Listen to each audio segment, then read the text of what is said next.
Bonsoir Santé. Aujourd'hui, nous recevons le professeur Fadila Bofroa, pédiatre au CHU de Bnimsous. Elle est également présidente du Comité national de santé scolaire du ministère de la Santé.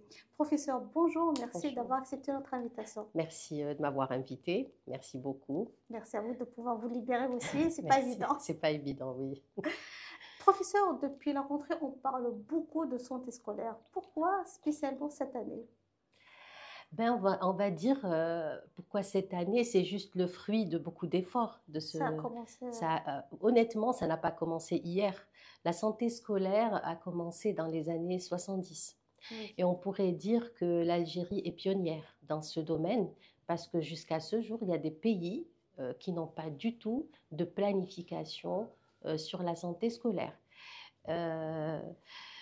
Honnêtement, la politique algérienne, depuis les années 70, on peut dire déjà depuis l'indépendance, elle est partie sur la prévention.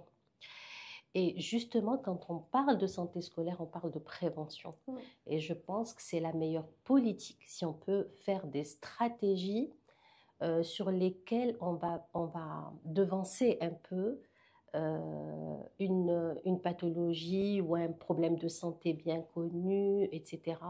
Donc honnêtement, on n'a fait que fructifier un peu et récompenser ces années de travail au niveau de la santé scolaire. Mais l'incidence de l'obésité a beaucoup augmenté. Tout à fait. Alors, je pourrais parler un peu depuis le début de mon travail au niveau du comité de la santé scolaire. Ça fait, on va dire, 18 mois que ce nouveau comité, parce qu'il y avait déjà un comité installé, c'est un peu pour revenir à cette obésité, comment on a pensé c'est ce qui a déclenché. C'était vraiment ça, c'est ça qui avait déclenché. Ce qui est bien dans la santé scolaire, ils font ce qu'on appelle le dépistage, c'est-à-dire c'est eux qui vont aller chercher les petites anomalies sur lesquelles les parents peuvent passer et ils vont trouver des choses, ces médecins de la santé scolaire. Et chaque année, nous avons un bilan qui est donné au niveau du ministère de la Santé de ce que cette santé scolaire a dépisté comme pathologie au niveau des écoles. Alors, ce qui avait vraiment alerté, c'est qu'en 2022, c'était le bilan qui avait vraiment alerté le ministère de la Santé, c'est que l'obésité était classée en 3e position alors qu'elle était inclassable. D'accord, oui. Elle était vraiment inclassable dans les bilans de dépistage. C'était quelque chose vraiment de très, très rare à trouver. Et là, on la retrouve en 3e position au niveau de nos écoles. Subitement, Oui, c'est-à-dire vraiment, il y a eu un virage de notre société qui est très rapide, inquiétant. On va dire que ce n'est pas uniquement pour l'enfant, on est en train de voir ça aussi chez l'adulte. oui. On le voyait chez l'adulte, mais chez l'enfant, on ne le voyait pas beaucoup. Et là, on s'est dit, tiens, il y a un problème. Et c'est comme ça qu'on nous a appelés. Personnellement, on m'a appelé autant qu'endocrinologue pédiatre pour dire qu'est-ce qu'on peut faire. Voilà, il y a un problème d'obésité au niveau des écoles.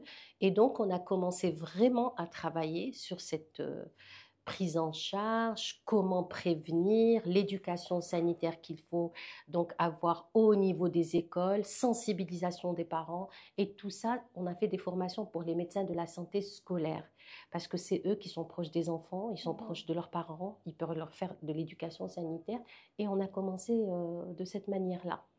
Et on a vu que ça a donné quand même des résultats parce qu'on a réussi nous-mêmes à sensibiliser les médecins de la santé scolaire. Parce que les médecins de la santé scolaire, ils font le dépistage, mais pour la prise en charge, il leur faut de la formation. Oui. C'est-à-dire, on va leur donner des outils pour travailler. Ça a commencé de cette manière. Et après, à travers ces bilans aussi, vraiment, je trouve que ce que fait le ministère de la Santé sur la prévention est quelque chose d'extraordinaire parce que une fois qu'il y a eu les bilans, on a montré aussi que sur le dépistage, on était sur une couverture de plus de 97%. Donc le dépistage fonctionnait bien. C'est le suivi qui pose problème. C'est ça. Et le ministre a dit oui, après, on a 97% de couverture. Qu'est-ce qu'on en fait? Qu'est-ce qu'elles deviennent tous ces malades? Tout à fait. Une fois que vous avez découvert des pathologies, est-ce que réellement ces enfants-là sont pris en charge après? Et les bilans avaient montré que Dépistage 97%, prise en charge 30%. Donc, il y avait quelque chose sur laquelle il fallait travailler. Et c'est comme ça qu'il y a eu un autre groupe de travail sur lequel le comité a été donc institué pour dire il faut vraiment, l'objectif maintenant, le dépistage, c'est un gain réussi au niveau du ministère, mais la continuité. Parce que pour faire ce dépistage, il y a toute une logistique. Cette logistique, elle a un coût au niveau du ministère. Donc, s'il n'y a pas de rentabilité de toute cette logistique, exactement, ça ne sert pas à grand-chose finalement. L'objectif du dépistage, ce n'est pas dépister pour dépister, c'est dépister pour justement apporter des solutions très rapides et éviter qu'il y ait des complications ou là le passage vers des pathologies plus graves. C'est ça le rôle du dépistage. Et donc, c'est à partir de là que vraiment, on est concentré sur notre comité justement pour essayer d'avoir ce réseau de prise en charge. C'est très difficile, vraiment c'est très difficile de le constituer. D'un côté, parce qu'il y a quand même une surcharge sur la santé publique au niveau des polycliniques, au niveau des CHU. Et deuxièmement, on ne va pas dire que le médecin de la santé scolaire n'a pas fait son travail. Il le fait. Mais il ne peut pas faire le suivi. C'est-à-dire, même quand il envoie le patient, c'est-à-dire son rôle, il le fait. Il l'oriente vers c'est le retour qu'il n'a pas. C'est ça le gros problème. Ils ne peuvent pas les prendre en charge, le DIAS ne peut pas prendre C'est très difficile, justement. On est en train de travailler sur ça. Notre rôle, on a dit, c'est des médecins. Ça reste des médecins. Ils ont beaucoup de bagages, ils ont beaucoup de connaissances, mais il y a des choses qu'ils ne connaissent pas. D'accord? Donc déjà au cours de l'année 2025, on a commencé la première étape du projet, c'est la formation du médecin de la santé scolaire déjà sur le dépistage, parce que ce qui se faisait dans les années 70, 80, 90, c'est très bien, mais on sait que la médecine évolue, l'apparition de nouvelles pathologies, c'est-à-dire sur les bilans. D'ailleurs, c'est sur les bilans de la santé scolaire qu'on priorise. Les priorités ne sont plus les mêmes. Je donne un exemple. La priorité numéro 1 dans les années 70, c'était la malnutrition, par exemple, qui était vraiment quelque chose d'important en Algérie. Maintenant, on est sur une autre sorte de malnutrition. C'est une malnutrition, mais c'est de l'obésité et qu'on ne va pas évaluer de la même manière. Donc, il fallait former ce médecin de la santé scolaire à repérer les signes du surpoids avant même l'installation de l'obésité si on veut avoir des résultats. Est-ce qu'ils finissent par avoir un diabète, ces enfants? Oui, bien sûr. C'est ça la gravité. Alors avant, on pensait que l'obésité était juste un symptôme parmi d'autres. Mais là, l'OMS, elle la classe comme maladie parce qu'elle-même, elle gère d'autres complications. Et vous dites que l'obésité n'est pas héréditaire, mais c'est notre assiette qui fait... C'est notre hygiène de vie. C'est tout un environnement qui a changé en Algérie. C'est tout l'environnement, on le voit.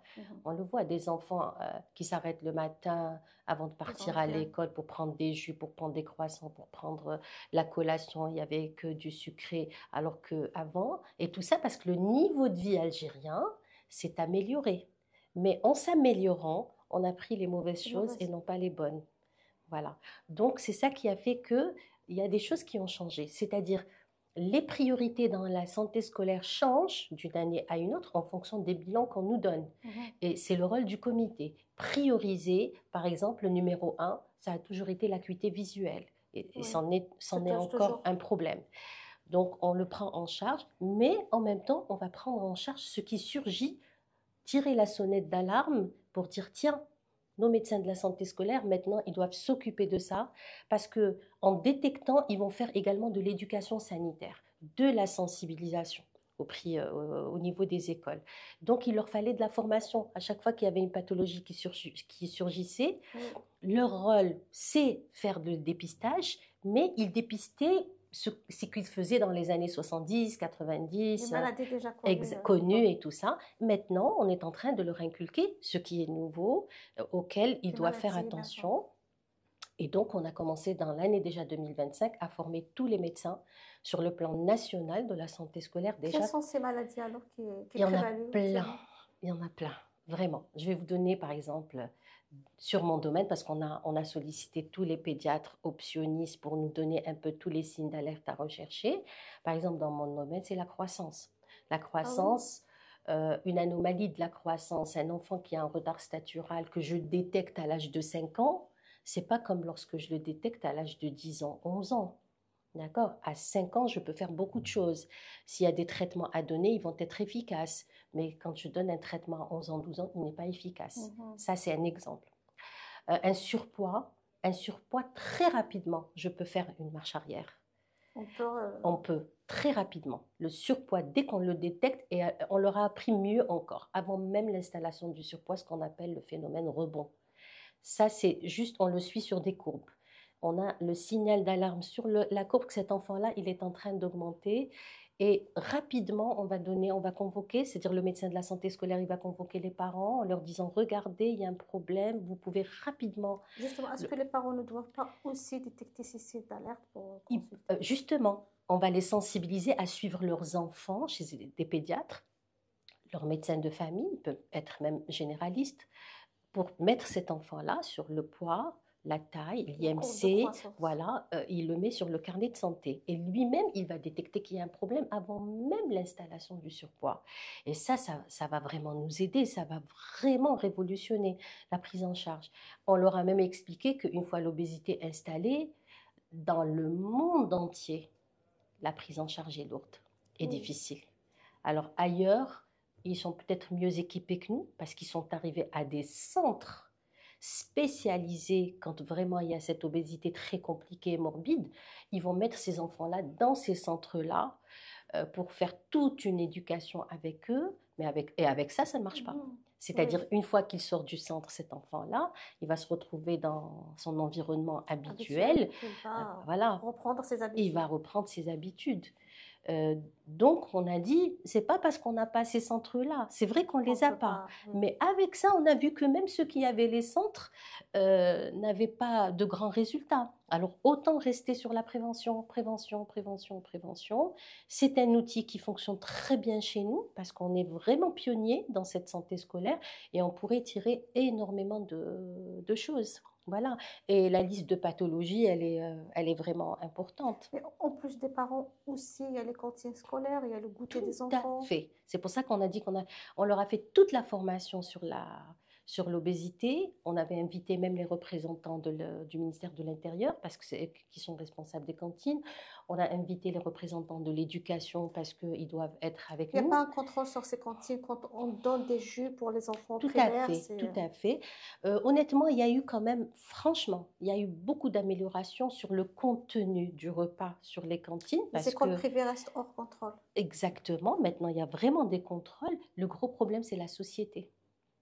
Cet enfant, une fois Comment? qu'il est chez lui, et Ils on se les a permettent vus, tout. c'est pas l'école qui leur demande d'acheter le croissant ou le jus le matin, c'est les parents eux-mêmes qui s'arrêtent, qui achètent ce jus et ce croissant. Donc vous voyez que c'est Est-ce qu'on ne pas devrait pas interdire le goûter ou le contrôler plutôt? Les justement, lunchbox, comment on ça? est en train de travailler sur ça. Les C'est-à-dire interdire ou les peut-être contrôler? aller sur une réglementation intérieure. D'ailleurs, on a parlé avec des responsables de l'éducation, ils ont adhéré à l'idée, puisqu'il y a un règlement interne de chaque Oui. école. Pourquoi ne pas aller sur un règlement qui est distribué au début de l'année à tous les parents pour dire On voilà ce qui est confisque les autorisé sucreries, le chocolat. exactement. Déjà, on va les aider. Pourquoi? Parce que les parents restent faibles devant leurs parents, devant Devant leurs les enfants. enfants. Ils Quand cèdent, ils voilà, cèdent. ils cèdent. Mais quand il y a un règlement, il lui dit voilà, je peux pas, regarde, tu pourras pas le prendre avec toi parce que tu sais pas autoriser. Et ça devient le fait que l'enfant il passe 8 heures à l'école. Il va s'habituer à ce rythme, Oui. c'est-à-dire même à la maison, il va plus le demander. Déjà les 8 heures où il est à l'école, il le prend pas. Et avec l'éducation sanitaire qui est faite auprès des parents par les médecins de la santé scolaire, on pourra avoir des résultats. D'accord? Oui. Donc, vous voyez que le rôle de cette santé scolaire, il est inestimable si vraiment on arrive à faire marcher donc, ces projets-là, et j'espère qu'on Mais pourra. on a sensibilisé pendant toute une semaine, mais comment faire dans la continuité maintenant? Justement, c'est ce qu'on est en train de faire. C'est pour ça que je vous ai dit, première étape qu'on a faite dans le comité, c'est former des médecins. Déjà à dépister, à faire le bon Oui. dépistage et surtout des nouvelles pathologies pour ne pas passer à côté des signes, des signes.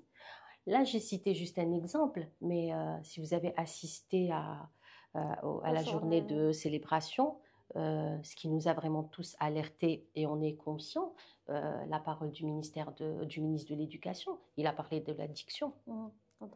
D'accord? L'addiction est un danger qui n'existait pas dans les années 70, 80, 90. Vous voyez? Oui. Donc, finalement, vous voyez que à chaque fois qu'on fait un dépistage dans cette santé scolaire, on se rend compte... le médecin de santé scolaire peut détecter Tout à fait, justement. Dans cette santé scolaire, vous avez des médecins et vous avez des psychologues. D'accord? Les psychologues également font le dépistage. D'accord? Et dans la formation, on a même formé les médecins, c'est-à-dire pour travailler en collaboration, pour reconnaître les signes d'alerte de l'addiction. Quels sont les signes?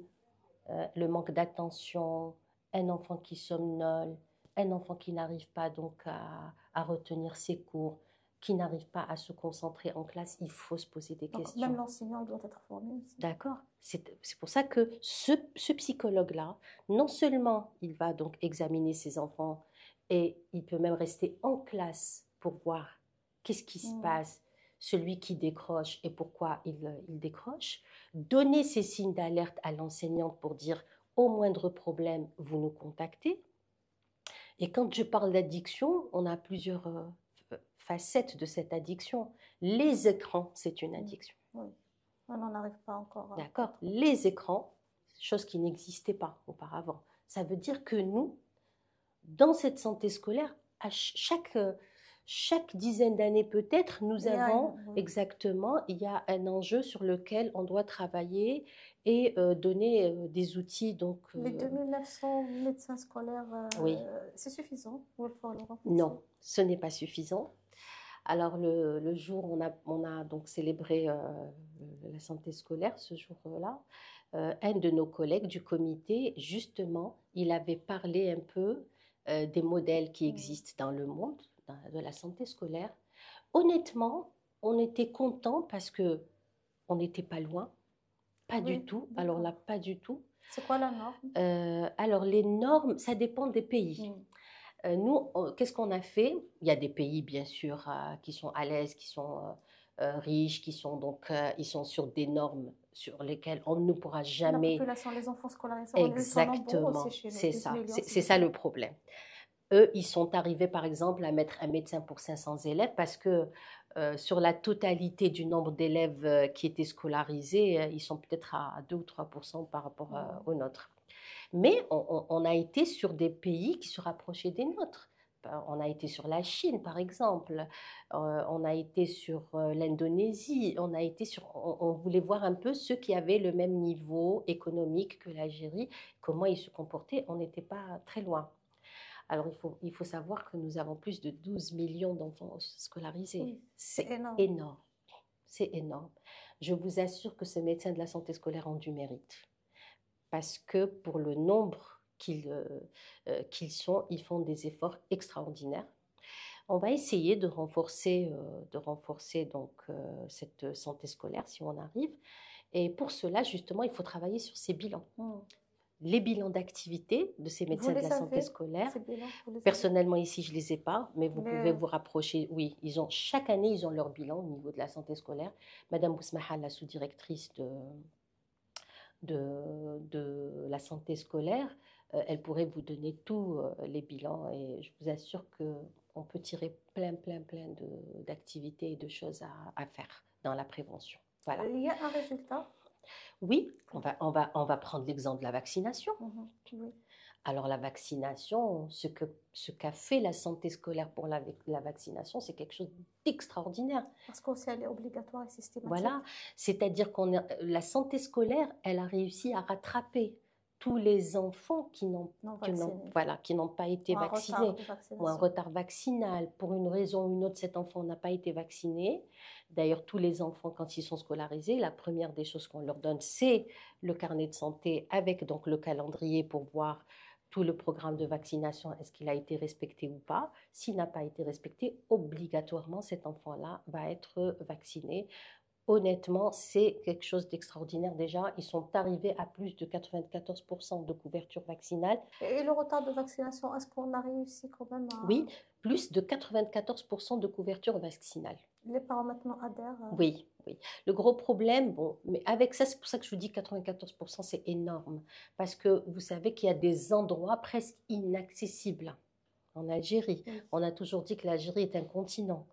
Il ne faut pas regarder les grandes villes, il faut regarder que ce médecin de la santé scolaire, il se déplace vraiment au fond de l'Algérie, justement pour chercher ces enfants-là qui n'ont pas été vaccinés, mais il faut qu'ils soient scolarisés. Oui. D'accord? Juste pour le problème de croissance, s'il vous Oui. plaît, comment on peut, les parents surtout, à quel âge ils peuvent détecter ça? Ou c'est le Alors, pédiatre? les parents, leur rôle justement dans la sensibilisation, un bébé, lorsqu'il naît, il doit avoir une visite obligatoire chez son pédiatre ou médecin de famille. Notre problème avec notre société, c'est qu'il ne consulte que lorsque l'enfant est malade. Oui. D'accord? Alors, je vais vous donner l'exemple, par exemple, ce qu'on reçoit nous aux urgences. On reçoit l'enfant malade. Alors, quand vous recevez 300 patients par jour ou plus, ce On n'est passe pas à côté de possible ça. d'aller, ce n'est pas possible d'aller sur ces paramètres de croissance et tout. On essaie de juguler et de gérer l'urgence, d'accord? Et donc, aux parents, justement, en dehors de ces Mais pardon, la épisodes-là, vaccination de l'enfant, tout à fait, on voilà. peut. Mais le gros problème, c'est un piège. C'est un piège parce que la vaccination, elle s'arrête à 18 mois. Ah oui, Vous voyez un peu. Et c'est ce il n'y a qu'ils font pas. d'ailleurs. Après, ils ne visitent plus. Tout à Ça y fait. est, il a terminé ses vaccinations. Plus de consultation si tout va bien. Tout à fait. Ou bien il consulte aux urgences. Il consulte aux urgences, c'est pas possible d'aller sur des paramètres de sa croissance et tout de l'enfant. On jugule Vous l'urgence. recommandez quelle fréquence pour Alors, tous les 6 mois, c'est l'idéal. C'est vraiment au-delà l'idéal. de 18 mois? Sinon, tous les ans. Si tout va bien chez Jusqu'à l'enfant, quel âge? jusqu'à fin de Ça. puberté, si on veut faire des choses. Mais idéalement, pour faire de bonnes choses, c'est à l'âge de 5, 6 ans. D'accord? Et des fois, on a des problèmes qui apparaissent après. C'est pour ça qu'on vous dit, un enfant doit être suivi jusqu'à la fin de l'adolescence sur ces paramètres. Alors là, par exemple, pour l'obésité, c'est pendant l'adolescence en général que l'enfant commence à prendre du poids, qu'il commence à manger dehors, il commence à fréquenter les fast-foods et tout ça, et ça donne des problèmes. C'est pour ça qu'on vous dit quand même une fois par an, idéalement 6 mois. Si on n'arrive pas tous les 6 mois, au moins une fois Donc, par an. même si tout va bien, une fois par an, Oui, une visite systématique chez le pédiatre est tout à fait, recommandée. tout à fait. Ça, c'est une. Deux, on va pas blâmer uniquement les parents, avec tous mes respects à tous mes collègues, mais c'est un drame que cet enfant-là, il part chez le pédiatre ou le médecin de famille, mais il n'y a rien qui est enregistré sur le carnet de santé. Ça, c'est un drame. D'ailleurs, les parents, quand ils viennent nous voir, personnellement, comme je suis spécialisée dans la croissance, ils viennent nous voir quand j'essaie de voir à quel moment cet enfant-là a posé problème. Il vient me voir à 10 ans, 11 ans. Et j'essaie de reconstituer pour voir à quel moment ça a commencé. Je ne trouve rien sur le carnet de santé. Alors, le pédiatre, surtout le cabinard, comme il a son logiciel, tout est enregistré sur son PC, mais les informations n'existent pas pour nous lorsqu'on reçoit cet enfant-là. Alors qu'on a toujours dit que le carnet de santé était l'identité de l'enfant.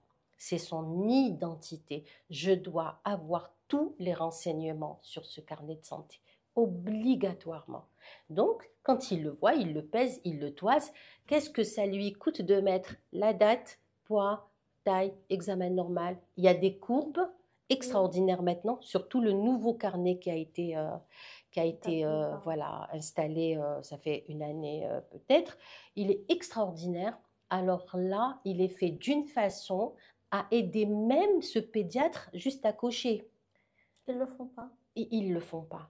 D'accord, bon, on va voir, on va l'évaluer parce que ça fait à peu près une année depuis qu'on l'a mis en route. J'espère que vraiment on aura plus de renseignements.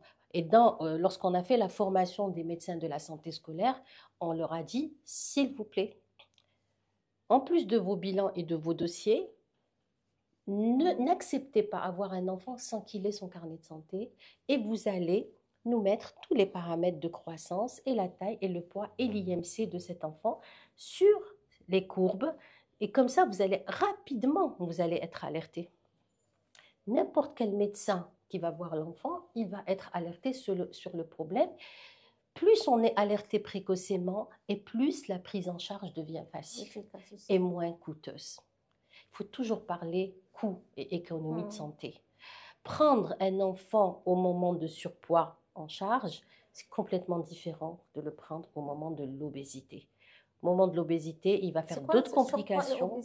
Surpoids, c'est juste un début. Le début de l'obésité. Et je peux faire marche arrière très rapidement et je suis au stade où il n'y a pas de complications. Il suffit juste une petite activité sportive, que je règle son alimentation et tout va bien. Obésité installée, je m'attends à d'autres complications. D'accord? Alors, c'est des enfants qui sont stigmatisés à l'école. Ça, c'est un drame. L'obésité, elle va au-delà du problème de santé juste physique. J'imagine qu'il ne peut même pas pratiquer l'activité physique. Tout à fait, voilà. Problème également de santé mentale. Cet enfant qui est stigmatisé, d'accord? Alors, il n'est pas accepté par ses copains, c'est tout le monde qui... Les enfants ne sont pas faciles. Ils ne sont pas faciles, d'accord? L'harcèlement au niveau de l'école, c'est quelque chose de très grave. Donc, il va refuser de faire l'activité avec le groupe parce que vraiment, il est stigmatisé. Il a du mal donc à avoir des copains et des amis et tout parce que c'est tout le monde qui le met à l'écart. Donc il aura et des troubles du comportement, des troubles psychologiques, en plus des complications physiques, c'est-à-dire de la tension, du diabète, problèmes sur le poids. Donc on peut avoir même des déformations sur les membres inférieurs parce que vous avez tout un poids du corps qui se met sur les membres et il va donc avoir du mal à marcher. Donc, si j'arrive donc vraiment à sauver cet enfant au moment du surpoids, c'est très facile de faire marche arrière. Une fois l'obésité installée, que ce soit sur le coup, parce que vous allez avoir besoin d'un spécialiste, peut-être même d'un optionniste en pédiatrie, vous allez avoir besoin d'un diététicien, d'un psychologue. Donc, vous voyez que le coût sur la santé, il devient un peu plus important avec des résultats qui ne sont pas certains. Voilà, c'est ça. Donc, on espère vraiment qu'au niveau de la santé scolaire, on arrivera à mettre des stratégies, surtout pour ces pathologies émergentes. Toutes les pathologies émergentes, d'ailleurs, on les a tous ciblées sur les bilans de la santé scolaire pour faire des programmes de ces différentes pathologies et faire de l'éducation sanitaire pour essayer d'avoir des résultats. Et je pense que dans cette pathologie-là, la santé mentale, elle a une très, très, très, très grosse part du fait de l'addiction. Voilà. L'alimentation saine, ce n'est pas momentané, c'est toute la vie. C'est ça. L'alimentation saine, c'est un mode de vie qu'on devrait tous adopter. Moi, j'ai toujours dit ça aux parents. Alors, quand ils viennent consulter pour des enfants, pour leur enfant qui est obèse, je vous assure que le problème, c'est pas l'enfant. Les parents. Oui. Alors, avec tous mes respects à tous les papas, mais je vous assure que c'est les papas qui nous posent problème. La maman, elle essaye d'adhérer aux règles hygiéno-diététiques qu'on donne, et elle vous dit, c'est pas moi, le papa, il ramène de la limonade, il ramène du jus, il ramène... Et on ne peut pas demander à l'enfant, voilà, toi, tu es obèse, tu ne prends pas. De le priver. D'accord. Voilà, et les autres enfants n'ont rien, ils peuvent. Ce n'est pas possible. Donc, si ce règlement d'hygiène de vie n'est pas respecté par toute la famille, si toute la famille n'est pas convaincue par cette hygiène de vie, on ne peut pas faire grand-chose. Je pense que l'obésité, c'est parmi les pathologies les plus difficiles à gérer parce que le problème, ce n'est pas un problème d'une ordonnance.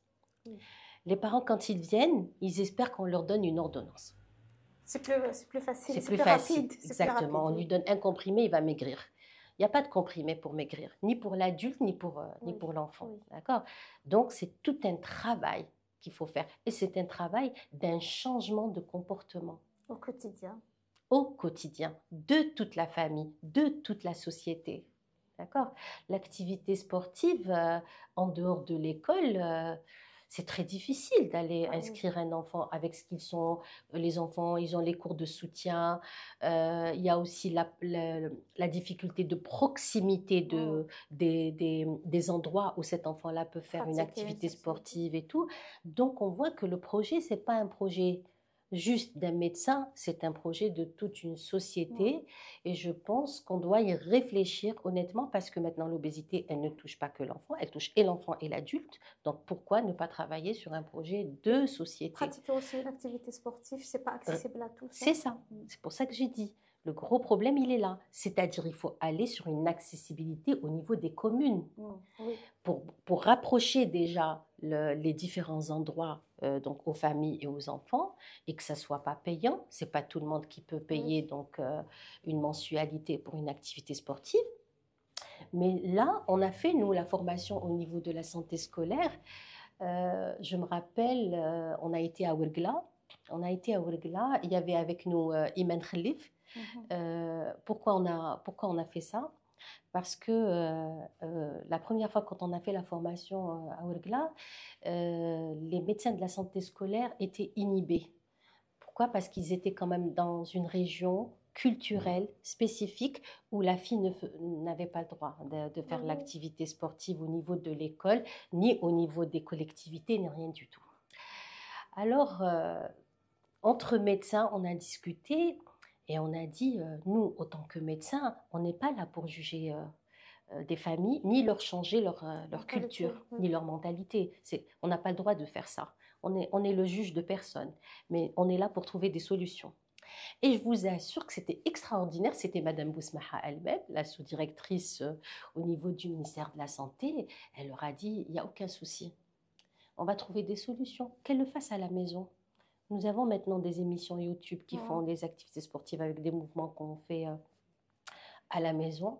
Il faut juste, elle a parlé aux médecins de la santé scolaire pour leur dire non, ne soyez pas dans la confrontation avec Avec les les parents. familles parce que vous n'aurez rien du tout. Travaillez avec cet enfant-là, montrez-lui toutes les applications qu'il y a sur le téléphone qui font des coachs, des coachings Mais de... c'est malheureux aussi qu'on en soit toujours dans cette Mais situation. on a essayé un peu d'accompagner ces familles et ces enfants-là pour leur dire on va vous trouver des solutions. Elle a été très loin. Elle a dit pourquoi ils ne veulent pas. Elles ne seront pas motivées aussi. Alors au niveau de l'école, on est allé au fond des choses. Pourquoi ils ne veulent pas? Ils ne veulent pas parce que c'est mixte. Malgré qu'on a interdit de donner des dispenses pour les... Exactement, avec ça, avec ça. Alors, quand ils sont allés sur ça, eh ben, vous savez, c'était quoi la réponse des parents? Elle restera à la maison. Ils ont été très loin. D'accord. Oui, il n'y a pas de souci. Vous ne voulez pas faire de dispense, parce qu'on a discuté ça. Vous ne voulez pas faire de dispense, alors elle ne partira pas à l'école. Entre, entre Aller ne à pas l'école. faire, on a dit il N'empêche que faut l'école rester est sage. obligatoire jusqu'à 16 ans, ils ne Oui, peuvent pas tout le... à fait. Et on a dit il faut rester sage, accompagner ces familles-là, accompagner ces enfants-là. Pourquoi pas? Parce que ce qui les dérangeait, c'était la mixité. Alors on a dit il n'y a pas de souci. À la même école, faites des séances pour les garçons, faites des séances. On n'est pas là pour changer les habitudes ni la culture d'une ville ou là d'une société. Ou là, on est là pour les accompagner. L'essentiel, qu'on trouve des solutions. C'est difficile à gérer, mais on doit trouver des solutions. C'est-à-dire, chacun, on doit écouter tout le monde et donner des solutions en fonction de ce qui nous présente et non pas donner ce qui nous arrange nous ou là ce qui nous convient ou si on veut avoir des solutions. Donc, c'est un travail très, très, très difficile. Vous voyez, qui va sortir un peu du rôle du médecin à lui seul. Oui. D'accord? Il faut vraiment qu'il y ait un changement de comportement et donc toute une politique de santé pour pouvoir réussir à un projet pareil. D'accord? Donc, je ne pense pas que ça va aller uniquement sur le rôle de la santé scolaire. Finalement, la santé scolaire, tout ce qu'elle fait, c'est détecter des problèmes. Mais ces problèmes-là, après, il faut leur faire tout un programme de prévention, d'éducation sanitaire, etc. Merci beaucoup, professeur, Voilà. pour toutes ces informations. Bon courage dans tout ce que vous faites. Merci beaucoup. On se retrouve la semaine prochaine. Au revoir.